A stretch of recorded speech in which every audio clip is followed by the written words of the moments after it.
اللہم صلی علی سیدنا محمد۔ آج کا سبق سورہ آل عمران سے ہے۔ یہ مدنی صورت ہے، اس میں 200 آیات اور 20 رکوع ہیں۔ بہت اہم صورت ہے۔ اس میں اللہ تبارک و تعالیٰ نے بہت سے معاشرتی مسائل بیان فرمائے ہیں۔ انبیاء علیہ السلام کے حالات و واقعات بھی ہیں اس میں، اور اسی طرح سود وغیرہ کے احکام، غزوہ بدر کے، غزوہ احد کے حالات و واقعات ہیں، یہودیوں کے حالات و واقعات ہیں۔ اس میں اچھے اخلاق کی ترغیب بھی ہے۔ دیکھیں، اعوذ باللہ من الشیطان الرجیم، بسم اللہ الرحمن الرحیم، الف لام میم۔ اس کا معنی اللہ ہی جانتے ہیں۔ اللہ لا الہ الا هو الحی القیوم، اللہ کے سوا کوئی معبود نہیں۔ الحی وہ زندہ ہے، القیوم سنبھالنے والا ہے۔ اللہ کے سوا کوئی معبود نہیں، وہ زندہ اور سنبھالنے والا ہے۔ نزل علیک الکتاب بالحق مصدقا لما بین یدیہ وانزل التوراۃ والانجیل۔ نزلہ اس نے اتاری ہے، علیک آپ پر، الکتاب کتاب، بالحق حق کے ساتھ، مصدقاً جو تصدیق کرنے والی ہے، لما بین یدیہ اس کتاب کی جو اس سے پہلے تھی، وانزل التوراۃ والانجیل اور اللہ نے تورات اور انجیل نازل فرمائی۔ اس نے آپ پر کتاب نازل کی ہے جو حق پر مشتمل ہے، اور وہ اس کتاب کی تصدیق کرنے والی ہے، یا ان کتابوں کی تصدیق کرنے والی ہے جو ان سے پہلے تھیں، جو اس سے پہلے تھیں، اور اللہ نے تورات اور انجیل نازل فرمائی۔ من قبل ھدی للناس وانزل الفرقان، من قبل پہلے، ھدن ہدایت کا ذریعہ تھی، للناس لوگوں کے لیے، وانزل اور اس نے نازل کیا، الفرقان فرقان۔ ان الذین کفروا بے شک جن لوگوں نے کفر کیا، انکار کیا، بآیات اللہ اللہ کی آیات کا، لہم عذاب شدید ان کے لیے سخت عذاب ہے۔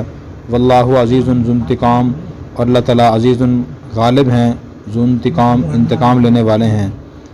وہ تورات اور انجیل یا وہ پہلی کتاب لوگوں کے لیے ہدایت کا باعث تھی، اور اس نے فرقان نازل کی۔ دوسرا معنی، اس نے فرق کرنے والی چیزیں نازل کی۔ بے شک جن لوگوں نے اللہ کی آیات کا انکار کیا ان کے لیے سخت عذاب ہے، اور اللہ تعالیٰ غالب انتقام لینے والے ہیں۔ ان اللہ لا یخفی علیہ شیء فی الارض ولا فی السماء، ان اللہ بے شک اللہ ایسا ہے، لا یخفی علیہ پوشیدہ نہیں ہے اس پر، شیء کوئی چیز، فی الارض زمین میں، ولا فی السماء اور نہ آسمان میں۔ بے شک اللہ ایسا ہے کہ جس پر آسمان و زمین کی کوئی چیز مخفی نہیں ہے، پوشیدہ نہیں ہے، چھپی ہوئی نہیں ہے۔ هو الذی، وہ اللہ ایسا ہے، یصورکم جو تمہاری شکل صورت بناتا ہے، فی الارحام رحموں میں، کیف یشاء جیسے چاہتا ہے، لا الہ الا ہو اس کے سوا کوئی معبود نہیں، العزیز وہ غالب ہے، الحکیم حکمت والا ہے۔ وہ اللہ ایسا ہے جو رحموں میں تمہاری جیسے چاہتا ہے شکل و صورت بناتا ہے، اس کے سوا کوئی معبود نہیں، وہ غالب حکمت والا ہے۔